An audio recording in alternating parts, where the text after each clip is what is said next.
The fuel pump is super annoying. The fan is not too bad. I can build an enclosure for that. But the pump clicks and it's super annoying. Well, it's November 14th and it's raining and 50 degrees. I guess this is about what we can expect. November, middle of November in central Illinois. I've been going through the diesel heater information and decided I can mount the fuel tank right here. When I pull into a fuel gas station, I can fill my tank there and then top off the diesel heater right there. And then I can put the fuel pump for it right under there. And that's right below the battery and everything, so I can drill the power line right through the floor. What a mess. So, we got a mess going on here. I still haven't built the kitchen. But I can put the diesel heater right there. I already have a hole drilled there for the power line coming through, so the fuel line can go through there, and I'll put the diesel heater right there. Doesn't need any clearance, maybe an inch around it, because it doesn't get hot. Only the combustion chamber gets hot and it's insulated. So I'm sure you don't want to put anything that's going to melt next to it, like a shower curtain. So I'll just have to be with that. So the diesel heater is going to go there. Perfect spot. And I still haven't built the kitchen. We'll get to all this today. So this fan light is very good. Much better than these little lights. These are LED bulbs I put in there. Here's the diesel heater. Okay, to get this stuff cleaned up, I'll come back after I'm done with part of that. The first thing you notice about these fuel tanks, they're 10 liters. You can mount them this way, or this way. And then so the outlet, you have two choices, there or there. I plan on going this way, maybe even there. I think that's the best, right there. So then I'll be drilling through this hole. And they say use a 7.5 millimeter drill bit. I looked it up, and 7.5 millimeter drill bit is right about 9/32. And the snug bit would be a 1/4 inch, and a loose bit would be 5/16. I don't think I have a 9/32. I'm probably going to go with a 1/4 inch and just waller it out a little bit. So in my kit, this is a 1/4 inch, and this is a 5/16, and it calls for about a 9/32, 7.5 millimeter drill bit. So I don't have a 9/32. So I'm going to use this 1/4 inch one, Harbor Freight bit, and I'm just going to waller it out carefully, and then the tank should thread on. Now it drills, screws on this side, so the bottom of the tank will be right here. So this is the one I want to drill. This one 5/16, and that one a 1/4 inch. There's quite a good variance between those, but what you can do is you can take a 1/4 inch one and waller it out. And let me show you. This hardware kit comes inside the tank, so you have to fish it out of the tank, and it helps to use some thin nose pliers. But this is the piece you want to be threading in. So I put a 1/4 inch drill bit on there. Let me take it out of the package so you can see it. So make sure you mount this right. This I showed you is going to go on the front of the trailer, and I want the nozzle to be facing this way, oriented like this. On the outside. It's going on the outside, oriented like that. So I'm going to drill right here. And this is the threaded part that's going to go through there like that. And this would be the outlet. So I have to get this bit, which is aluminum, and that's where the fuel will enter. So this is the hole I want to drill. So I want this to thread that size thread. 5/16 would be too big. So this is going to be what we're going to do. Waller it out a little bit, a little more.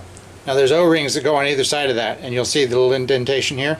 See these black O-rings? One goes on one side, one goes on the other. They call them gaskets in the instructions, but they're rubber O-rings is what we call them. I guess they translate in Chinese to gasket. But don't lose hardware. Go ahead and put that on there so you don't forget it. It fit in there real good like that. Now, the trick is, I'm going to waller it out a little bit more. Don't want to go too much. It seems like that's going to be about right. I'm going to have to get that to thread in there somehow, but it seems like the right size. So, I've got to get this in that hole coming facing out somehow. Let's see how, if they tell us how to do that. Let me show you how I decided to do it. I've got a little length of wire here. This is just 12 gauge wire, and it snugly fits in there. You can tie a knot if you want.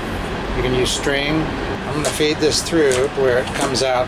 Can't seem to get it to turn. I'm going to use a coat hanger. See how I did that? Put a length of wire or coat hanger, something like that, through there. And then force that in there like that.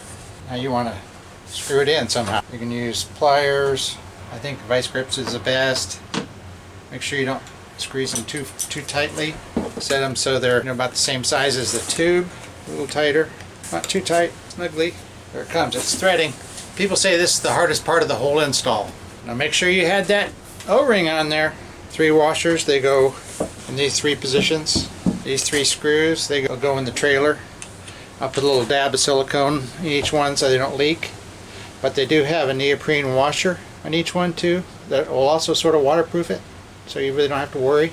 And the rest of the kit is this O-ring and nut. So put that O-ring like that on this nut, and this will snug down the, I don't know what size that is. It's 10 millimeter. No, it's bigger. It's probably 11. So that flattens out. When it just snug, doesn't have to be more than that. You don't want to smash it. If it leaks later, you can tighten it a little more. And this is just a barb. So the fuel line, which if you want, you can buy upgraded fuel line at the auto parts store that would fit on here and use upgraded stuff. Because the stuff they give you, of course, is Chinese. It'll get you started. It's rubberized, be a clamp, and that's it. That's your fuel line.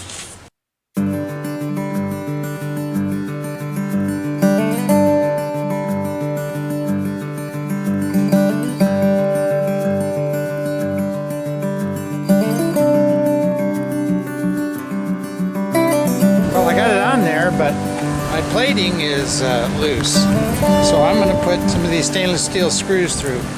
About as good as I can get on that. So those are some stainless steel screws I put through. This had come loose, so I put silicone behind them. Now that's on there. Now we have to go underneath and figure the fuel pump out. The fuel pump makes noise, so you don't want it inside the cabin with you. You want it underneath somewhere, and then you can insulate the noise from your, because it pops. You'll see. I've installed the fuel tank. Now I need to install this thing. So I have to cut a hole through my floor. I went underneath. Of course, the utility trailer has a steel beams, a couple of them, and other steel. So I need to go 18 from the front of the trailer and 18 in to avoid all that steel.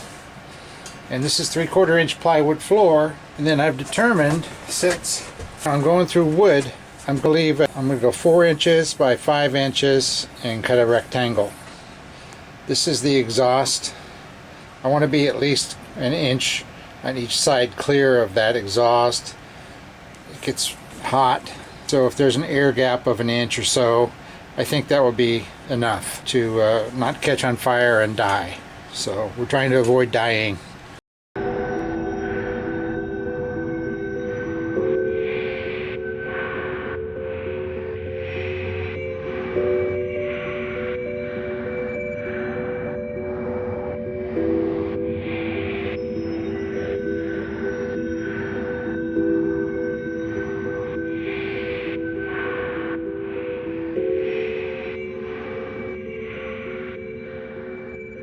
I also bought this gasketing cement stove solder. I think I may be able to just use this. I have a little gap, you can see it, gap right there. I would like to be able to seal up, but I want there to be enough space there that the wood won't catch on fire. So I think I use this and take this one back, because I don't need this much. I just need to use this up. I'll put this on last. There was also the gasket material that you put around the glass on the doors of a wood stove. It's a rope-like material that's fireproof that you could use to fill up a little hole like that, but I don't have any of that stuff. So I'm going to use this, but that'll be at the end. These come with a silicone seal here. I believe it's silicone. It looks like it's probably fire resistant or heat resistant. Came with a rubber protector on this barb for the fuel line. I also went and bought some Raider fuel line, which is good stuff. This is what the kit comes with, and it's just, I'll use it for something else, but it's not heavy enough.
So I've hooked everything up as much as I can. The air intake has a clamp around it. It's the muffler pipe, tailpipe, the fuel line. Now this blue stuff, I had to heat up the end of it. You might have seen it, I saw it on the... I just heated it with a lighter and then it slid over the top. I couldn't get the little clamps that come with it to work. I didn't want to fight with them. They're just cheap little clamps. They go for that cheap fuel line that comes with it. But this stuff doesn't need it. Just doesn't really need it. So now I'm going to slip this into the hole. This is the business end. This is the hot side.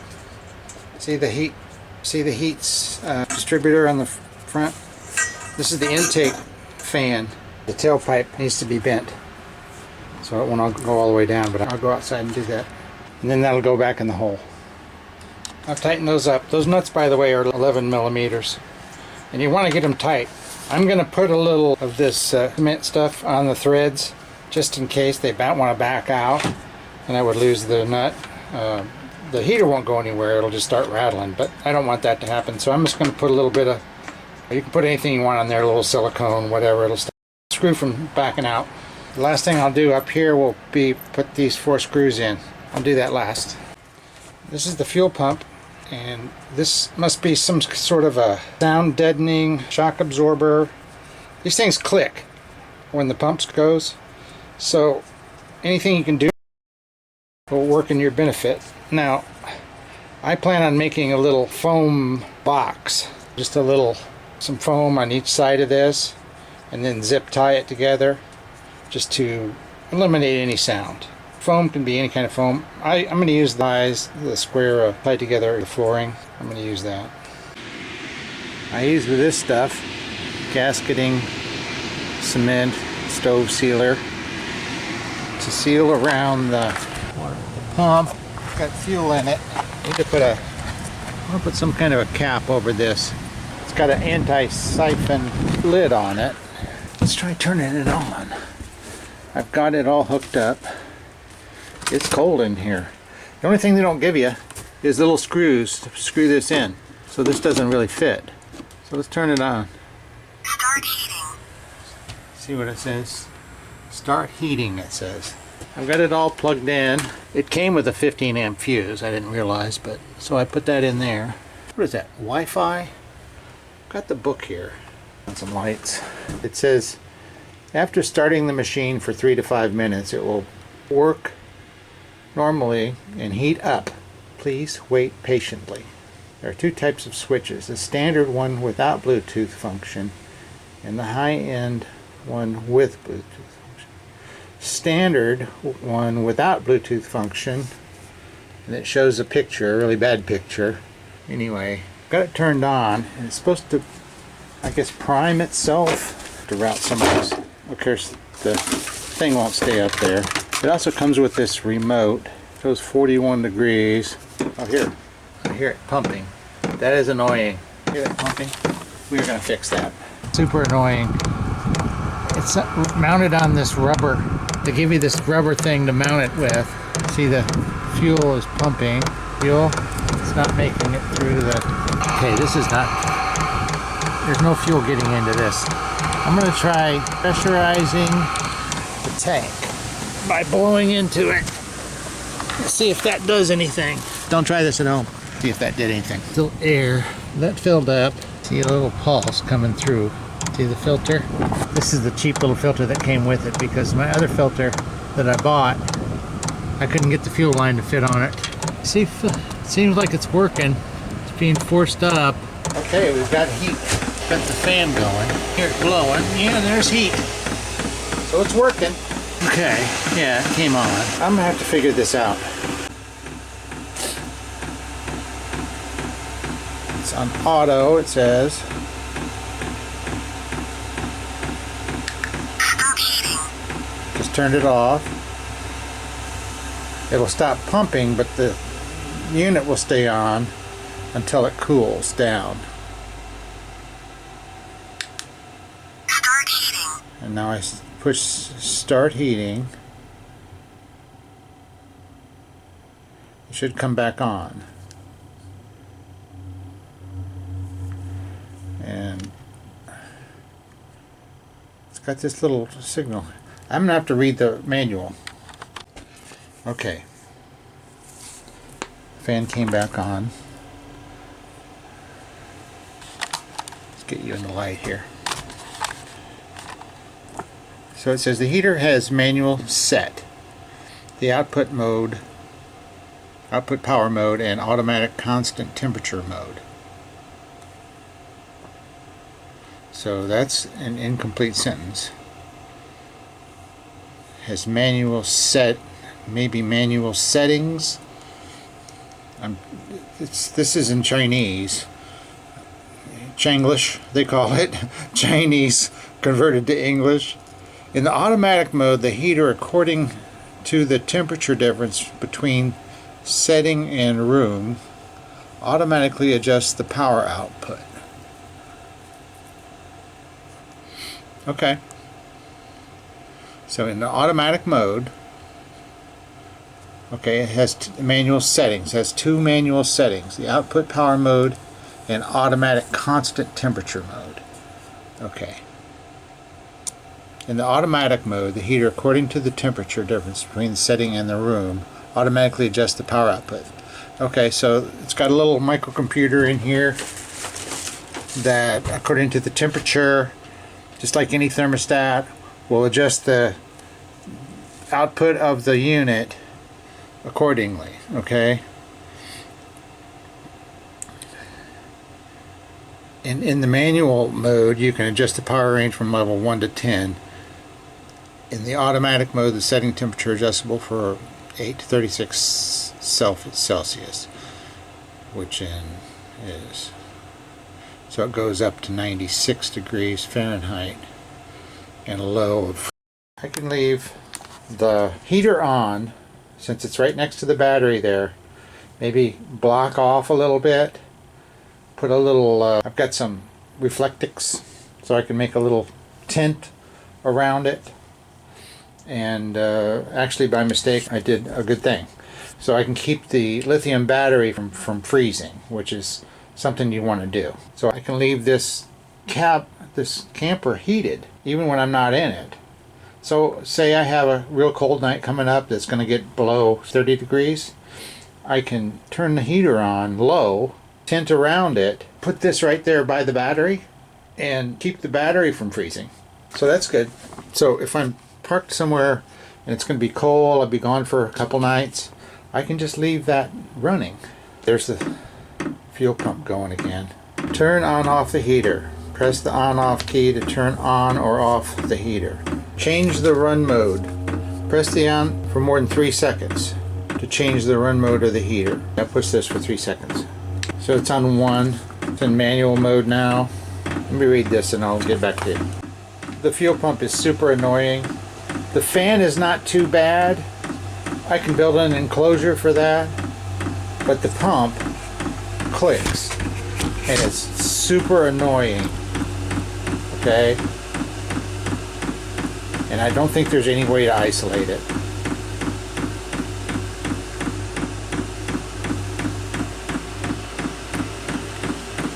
The fan is cranking out some pretty good heat. The unit is cranking out some pretty decent heat right now. Nice, warm, dry air. But I feel like I have to talk over the fan a little bit because the fan's sort of loud. The pump is loud, fuel pump. Let me change it back into temperature mode, automatic mode. Let's raise the temperature in here to 59 degrees now. Read that. 46.4 is the minimum. So I've effectively turned it off. Fuel pump's continuing to pump. Shouldn't. Let's see if this is the Wi-Fi. Let me turn this remote. I hit the plus button and I can hit it'll flash a couple times and it's 59 degrees in here. I want to turn it down, set it at 50, set it at the minimum, which is 46.4. I see that's the clock. It thinks it's 6:14. I haven't set the clock yet. It'll talk to you in English, German, or Russian. The pump is continuing to pump. It's so annoying. Timer switch. There is a Bluetooth function, but you have to have a different controller. So I think you can order a different controller. There are Facebook groups too. There's a Facebook group about diesel heaters, probably several of them that you can look all the stuff up. So I need to read this. Use the remote to turn it off. So the fan's still going. It's flashing off. I imagine when that cools down, there's a temperature sensor that will just turn off completely. I like the remote because I can just have it set up in my bed. If I'm cold at night, I'll just hit that button and wherever I decide to put the bed, I think right there. But so what do I think? I'll let you know after a while. I'm disappointed with the pump being noisy. So I would definitely swap out the pump for something that's quieter. I don't know, because it's also the injector. So when the heater calls for fuel, it sends the message to the pump, and that's what will pressurize the injector. So that's where they do the combustion chamber. And I'm speculating on how it works, but I'm pretty sure that's how it works. And so you have to have a pump. It would be nice if there was a quieter pump. That's my big complaint, noise. And I have it located as far away from where I'm going to be sleeping as I can. So it's located clearly up underneath, pretty much right there, underneath the floor. And I showed you where I wired it, how I bolted it to the frame. I don't know if it's got that big rubber bushing around it. It's supposed to help quiet it, dampen it. Thanks for using. I wish you a safe journey. You heard it. That's what it does. It shuts off when the fan stops. And it says, thanks for using. I wish you a safe journey. Pretty annoying. But it could just say turning off and then it would be alright by me. But apparently we get an English greeting. Okay, that's it. Football's getting ready to start. Of course I use a air stapler to do all this little finish work. Craftsman.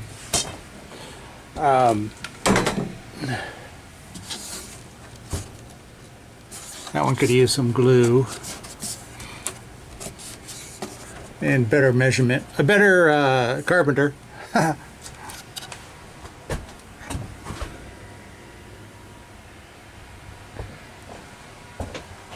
It does dress it up a bit. And then these will get polyurethane on them. And then I'm going to build with aluminum. I'm going to extend this. This will be the, I might get rid of this light because it sticks out into the shower. And, you know, it's right, the shower is going to come like right here. So if I move this light further over or get a different light, I think is the best thing to do. Alright, enough talking out loud and jabbering. That's it for today. This video's be coming out pretty soon. I think that's all I'll do on this video. I'll edit it. So on this video, this was 11. We built the kitchen.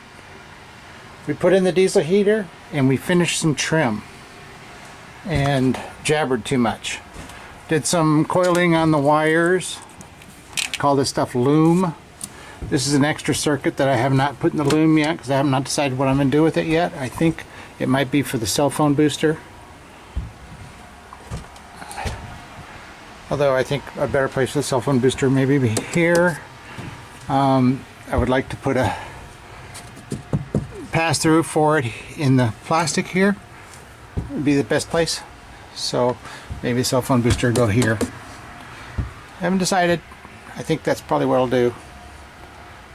Maybe here.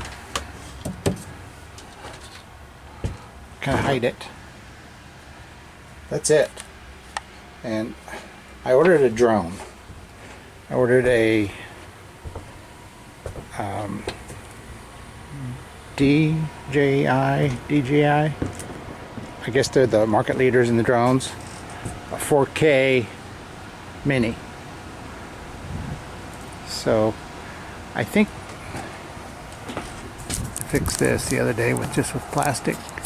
I think, see, this comes on with the, oh, it did used to come on with a switch. Did I take the bulb out? What's going on? Huh. The bulb must have burned out. Oh well. I'm gonna put something different there.